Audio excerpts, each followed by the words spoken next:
നമ്മൾ മെസ്സിനതു എന്ന് പറഞ്ഞ യൂട്യൂബറിൻ്റെ ഒപ്പം കസ്റ്റം കളിക്കാൻ പോണേ. എന്ത് പറ്റും നമുക്ക് കഷ്ടമില്ല. നോക്കുവാണെങ്കിൽ ഞാൻ കളിയൊക്കെ ഉണ്ട്.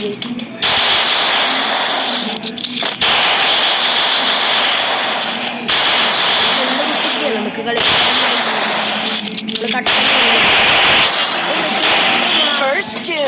ഒന്ന് ഗൈസ് ഫസ്റ്റത്തെ കളി നമ്മളാ.